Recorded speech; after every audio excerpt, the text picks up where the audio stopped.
Here is your full, long, emotionally engaging story written exactly as you requested. Strong hook, deep emotion, smooth pacing for a 40-minute YouTube video, and an inspiring ending. No headings. No breaks. Just a powerful storytelling flow. If you're watching this right now, don't scroll. Because what you're about to hear might change the way you look at kindness forever. This story doesn't start with wealth, luck, or miracles falling from the sky. It starts with a single mom, exhausted, broke, and on the edge of giving up, who spent her last few dollars on a stranger. And by the end of this story, when a helicopter lands in her backyard at sunrise, you'll understand why even the smallest kindness can shake the entire world. If you enjoy emotional stories like this, don't forget to like this video and subscribe, because your support helps us bring more real, inspiring moments to life. It was one of those mornings that felt heavier than the rest. Sarah, a single mom of a 7-year-old boy named Liam, stood outside the small neighborhood cafe where she worked part-time. Rent was late, groceries were running out, and the electricity company had already sent its final warning. Her tired eyes scanned the street as she whispered, "Just one more day. I just need to make it through one more day." She pushed open the cafe door, tied her apron, and forced a smile she didn't feel. Customers rushed in and out, each carrying their own world of problems, none knowing how close she was to breaking. But she always hid it, because mothers don't get to collapse.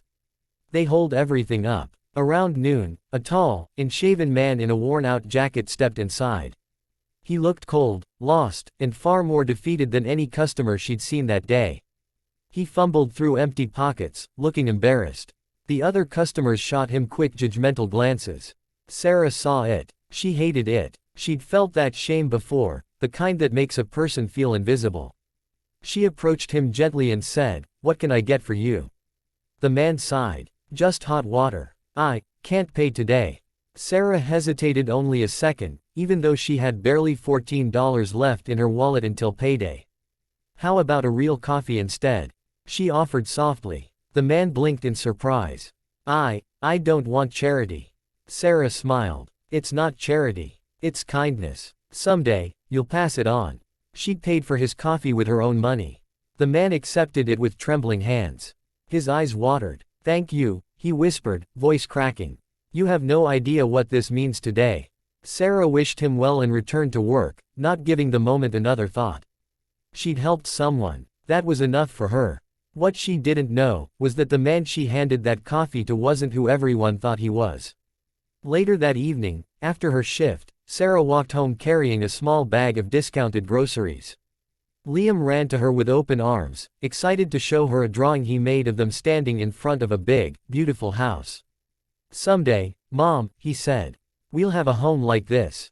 With a yard." Sarah swallowed the lump in her throat and smiled back. "Someday," she whispered. She tucked him into bed and sat at the kitchen table, staring at overdue bills.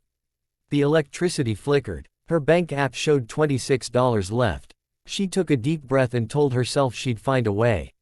She always did. At dawn the next morning, a loud roaring sound shook the windows. Sarah jolted awake. Liam ran from his room, shouting, "Mom! There's something in the sky."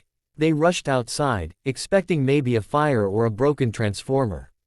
But instead, a helicopter, an actual helicopter, was descending slowly, landing in the open field behind their small rental home. The neighbors came out one by one, confused and staring. Sarah clutched Liam's hand, heart pounding. Two men in suits stepped out, followed by the same man she gave the coffee to yesterday.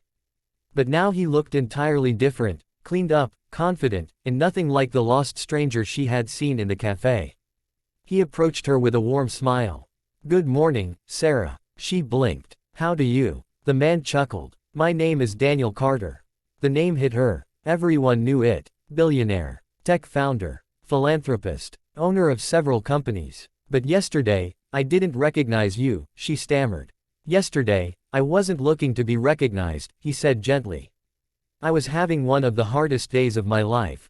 I needed to see people. Real people. And you," his voice softened. "You treated me with kindness when you had so little yourself." Sarah's heart raced. The neighbors whispered. Liam squeezed her hand. Daniel continued, "You said something yesterday, pass it on. So that's what I'm here to do." One of the suited men opened a briefcase. Inside was a thick envelope and a set of keys. Sarah stepped back. "What is this?" Daniel smiled. "The house your son drew last night, it's real now." Sarah stared, speechless. Daniel pointed toward a brand new SUV parked near the field. "These keys are yours. And the envelope contains a year's worth of expenses. I'm not giving this because you helped a billionaire. I'm giving it because you reminded me of the goodness I almost forgot existed." Tears streamed down Sarah's cheeks. "I don't know what to say, just keep being who you are," Daniel replied. "Kindness like yours is rare.